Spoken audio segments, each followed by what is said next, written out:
voice on the market here. We do have Peter Schiff with us today. Peter, a question for Mark right now. Well, I think we're saying the same thing, just with a different accent. Although, Mark, do you think, though, if the Fed tries to blow more air back into this bubble, and I would agree with you that it's a bubble, but if the Fed is determined to fill it with more air, don't you think they may succeed in slowing down the process, and so the nominal decline in stocks may not be nearly as great as the decline in the value of the dollar? That is entirely possible.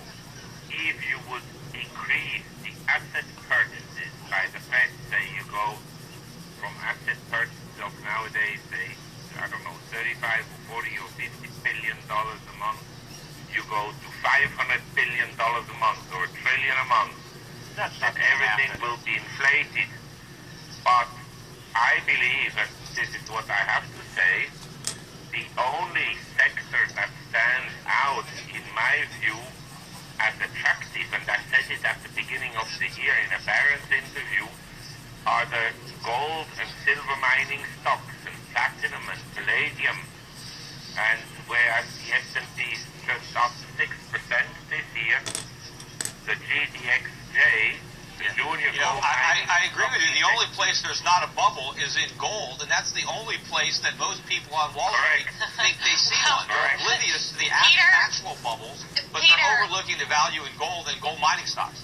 Peter, I definitely thought Peter was going to say that. Mark, you agree too, but I also want to bring Dennis into the conversation here. Dennis Gartman, if investors are out there and they are looking for a flight to safety right now and they want to get away from the stock market, is gold the place to do it? Well, it depends. Probably, yes. Probably, this is going to be one of the rare times that I will actually agree with Peter Schiff on almost anything. But, yeah, I think gold mining shares are probably inordinately inexpensive by almost any measure. Normally, I would say go buy gold itself. I'm not particularly bullish of gold. I'm not a gold bug. There are times when one should own gold. There are times when one should have zero amount of gold. This is probably a time when you should have some, but for the public, I think looking at gold mining shares, which have underperformed gold bullion over the course of the past 2.5 years, and only in the last 6 months has that spread between bullion and mining shares begun to move back in favor of the mining shares themselves. Probably this is the first time when you can say, go buy the mining shares. And if you're going to do that, make sure that you buy the big names. Make sure you buy the ones that are going to be liquid and going to be around. Buy the Barricks, buy the Homestay, buy the ones that have been here for a long time. Whatever you do, public, please don't go looking at the Homestay hasn't been around for a long time. I think they were bought by Barrick a long time ago. Yeah, I understand. But look at Barrick, look at ASA, look at the larger names that have been around for a long time. The public tends to get involved with fly-by-night mining shares, and please stay away from those. Gentlemen, I will bring it back to gold in just a minute. We will get to a gold trade later in the show as well, but I do want to bring it back to the stock market here because a lot of investors are looking at this market. They are kind of concerned. I want to sort of go around the horn and get an idea from each of you. You know, we've seen situations before where we think that the bubble is going to burst and it doesn't burst. Are we ill-advising investors right now to sort of fight this market and be short when it could increase a little bit more? I just want to get everybody's take. Mark, you first. Well, first of all, I'm not advising that people be short the U.S. stock market because I'm afraid of a lot of money printing. I don't know that it's going to get up to $500 billion or $1 trillion a month, as Mark is suggesting, but the Fed could certainly go to $100 billion, $150 billion, and so I'm more worried about the downside risk in the dollar, and so I don't want to short the market because when you do that, you're exposing yourself to the dollar.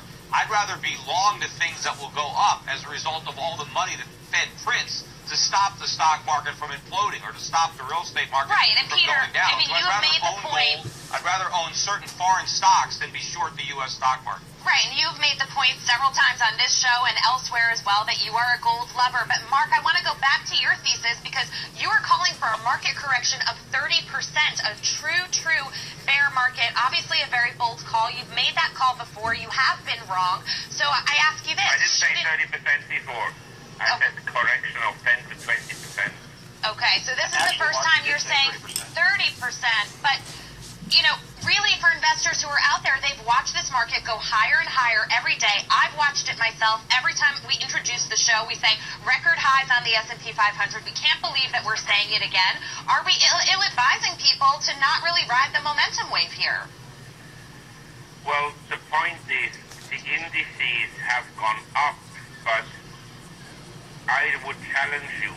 Most people haven't made any money this year because, first of all, the Russell 2000 is flat for the year, and a lot of stocks are not up but down meaningfully, from Facebook to Yelp to Twitter to LinkedIn and so forth. So a lot of people have actually lost money in this rally.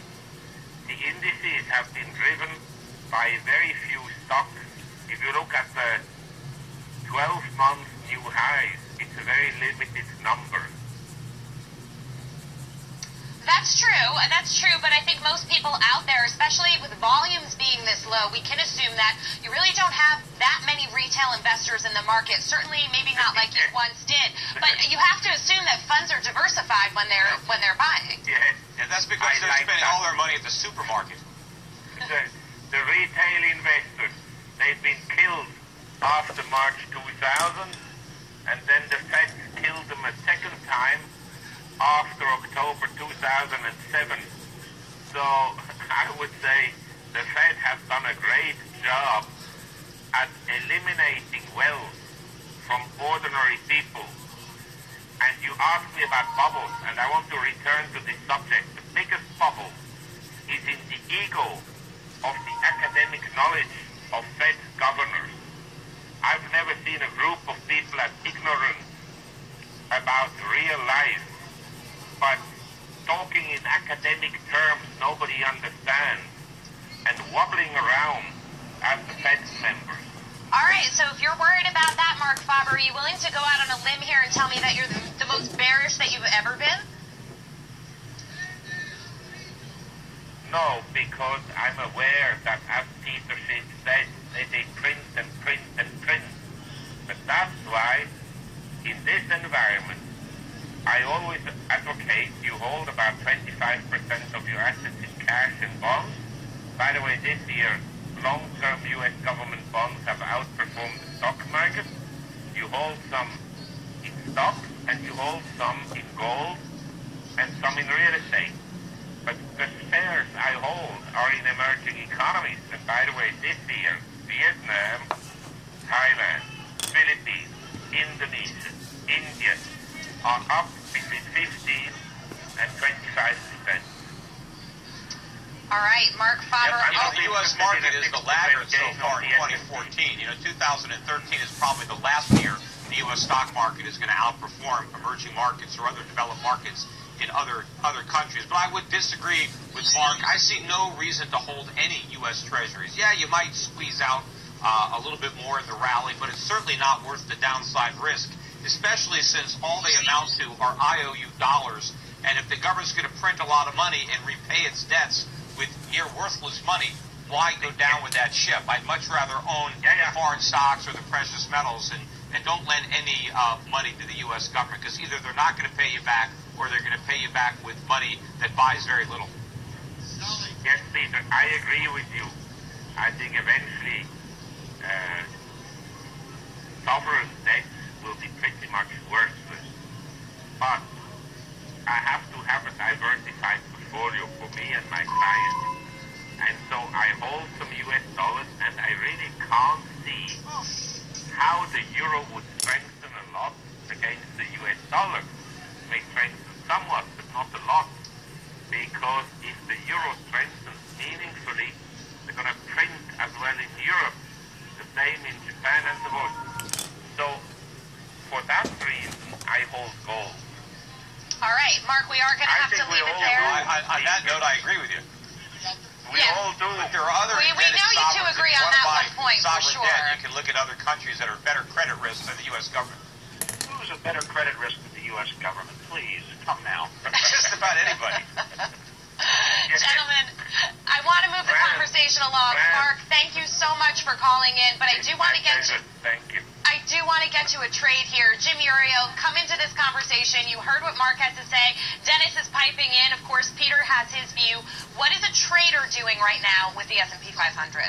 Okay, first of all, I am short-term negative on the S&P 500, but I don't believe we're in a situation where a bubble's bursting. The two bubbles I've seen were characterized by mom and pop and next-door neighbors and uncles borrowing to buy tech stocks, borrowing to buy homes. Those are the people who have to react when the margin calls happen. We've seen a lot of institutional leverage, but we haven't seen that sort of leverage too.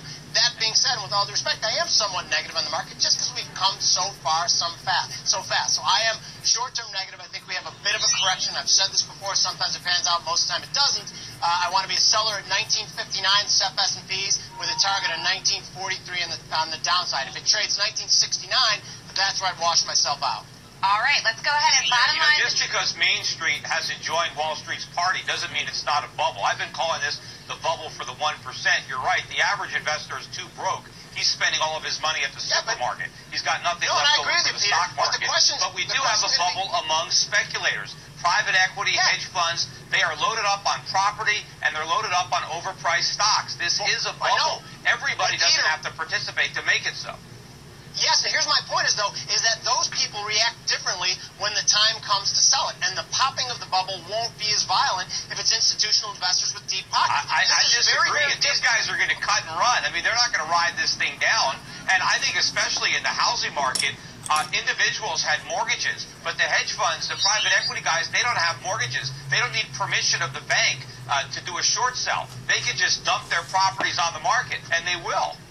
I think the Fed is going to have to come to the rescue with a lot more money printing to stop that process from unraveling. Yeah, Peter, a lot of issues to get here. Just hold it for a second. I do want to bottom line this trade here, wrap up the conversation, and then we're going to get to your favorite topic, which is gold. But for now, Jim is selling the S&P at 1959, targeting a drop down to 1943. Since each point counts for $50, this trade risks $500 to make $800. All right, Peter, back to you. Gold's been kind of quiet the last few weeks. Yes, we had a couple of days with big swings, but we're still trading in this sort of $100 trading range. We can't break through a lot of these key technical levels. I think, as a matter of fact, today we're back under 1320 right now, not really doing much. Obviously, you've been bullish, and we've had this same conversation on futures now where you'll tell me you want to hold gold, you don't really want to give me a target for the next year, or, you know, you think it's going to go up within the next few years, but this is futures now. Traders want to know what to do at this point with bullion. What do they do? Right now, gold's doing nothing. Well, I would be a buyer. The fact that gold wasn't able to sell off as a result of what was perceived to be much better than expected jobs numbers, I didn't perceive it that way.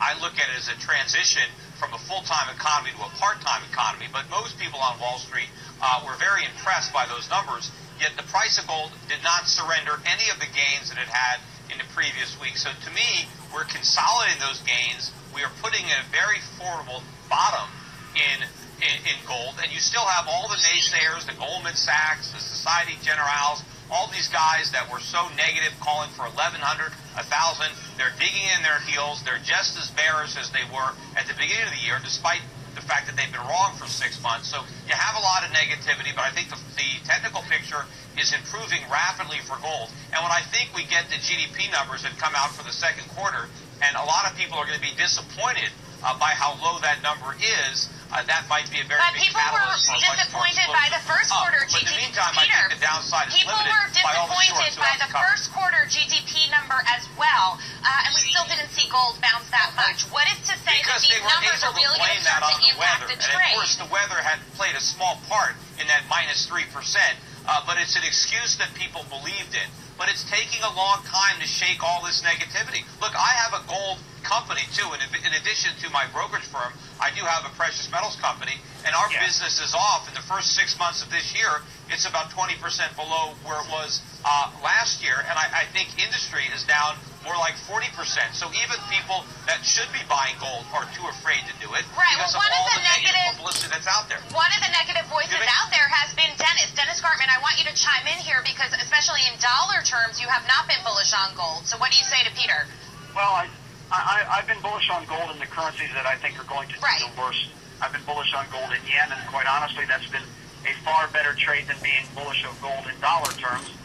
Even if you bought gold at absolutely the worst possible time in the course of the last 2.5 years, you're down, I don't have my numbers right in front of me, but if you bought it in dollar terms, you're down approximately 26, 27%.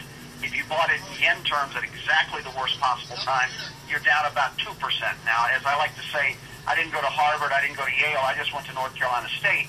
But I understand that 2% loss is a little bit better than 25 or 26 or 30.